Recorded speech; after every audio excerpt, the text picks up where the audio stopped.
2024 ఎన్నికల నేపథ్యంలో social engineering కూడా జరుగుతుంది మీ పార్టీలో.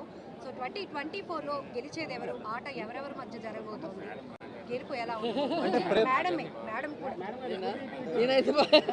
అంటే ప్రెసెంట్ అయితే మన స్టేట్ లో ఒకటే టీమే ఉంది, రెండో టీం కోసం వెయిట్ చేస్తున్నాం. ఒకే ప్రశ్న రెండు ఆన్సర్లు ఎక్స్పెక్ట్ చేస్తున్నాం. చెప్పారు కదా.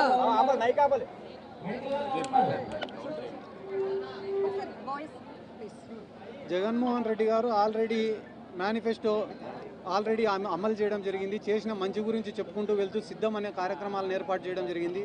మీరు చెప్పినట్టునే సోషల్ ఇంజనీరింగ్లో భాగంగా కులాల ప్రాతిపదికన ఎక్కడైతే వెనుకబాటుతనం ఎక్కువ ఉందో అక్కడ ఆ సామాజిక వర్గం సంబంధించిన వాళ్ళకి అధికారం ఇవ్వాలనే ఉద్దేశంతో అభ్యర్థులను కూడా ఎంపిక చేయడం జరిగింది. కానీ మేము అన్ని రకాలుగా సిద్ధంగా ఉన్నాం. కానీ తెలుగుదేశం వాళ్ళు కావచ్చు, పవన్ కళ్యాణ్ కావచ్చు, బీజేపీ వాళ్ళు కావచ్చు, అదేదో సినిమాలో చెప్పినట్టు ఇది నీకు, ఇది నాకు, ఇది నీకు అని పంచుకునే కార్యక్రమంలోనే ఉన్నారు తప్ప వాళ్ళకి ఇంకొక క్లారిటీ లేదు. నాకు తెలిసిన అంచనా ప్రకారం వాళ్ళు పూర్తి స్థాయిలో సిద్ధమయ్యే టైంకి ఎలక్షన్ అయిపోతుంది.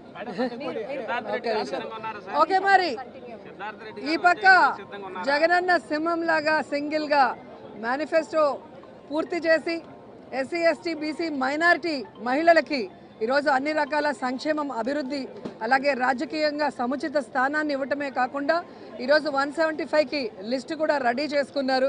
కానీ ఆ పక్క ఆడేదానికి ఇంకా ఆటగాళ్ళు సిద్ధంగా లేరు. కాబట్టి ఇక్కడ వార్ వన్ సైడు, అది జగనన్నే.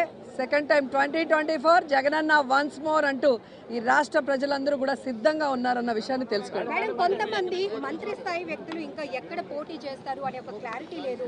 నగరి ప్రజలతో పాటు రోజా గారి అభిమానులు కూడా వెయిట్ చేస్తున్నారు, మా మేడం ఎక్కడి నుంచి పోటీ చేస్తున్నారని.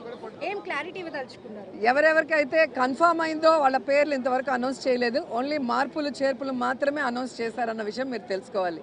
సో 175కి 175 లిస్టు రెడీగా చేసేసారు జగన్ గారు, అది అందరికీ తెలిసిన విషయం. మేనిఫెస్టో అంతా అమలు చేసామంటున్నారు కదా, అంటే మద్య నిషేధం ఎక్కడ అమలు చేయలేదు, అలాగే సిపిఎస్ రద్దు చేస్తామన్నారు 1 వీక్. అది మీకు చదువుకోవడం రాకపోతే మేనిఫెస్టో మరొకసారి చదువుకుంటే బాగుంటుంది. మద్యపాన నియంత్రణ అనేది చెప్పారు. దాని ప్రకారమే ఏదైతే మీ చంద్రబాబు నాయుడు గారు పెట్టిన 44,000 బెల్ట్ షాపుల్ని రిమూవ్ చేయడమే కాకుండా ఈరోజు లిక్కర్ని గవర్నమెంట్ షాప్స్కి డైవర్ట్ చేసి టైమింగ్ని తక్కువ చేసి ఈరోజు ఎక్కడ పడితే అక్కడ లిక్కర్ దొరకకుండా పేదవాడిని కాపాడుతూ వాడు సంపాదించిన ప్రతి రూపాయి ఇంటికి వెళ్లే విధంగా చేస్తున్న విషయాన్ని మీరు గుర్తు చేసుకోవాలని కూడా ఈ సందర్భంగా తెలియజేసుకుంటున్నాను.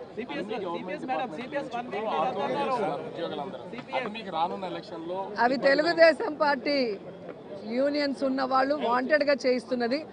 ఆ చేయిస్తున్న వాళ్ళ దగ్గరికి మీరు వెళ్ళి గుండెల మీద చేతులు వేసుకొని జగన్మోహన్ రెడ్డి గారు ఇచ్చినది మీకు అన్నీ కూడా సక్రమంగా చేశారా లేదా, గత ప్రభుత్వాలు మీకు మాట ఇచ్చి చేశాయా లేదా అనేది మీరు తెలుసుకుంటే మీకే అర్థమవుతుంది.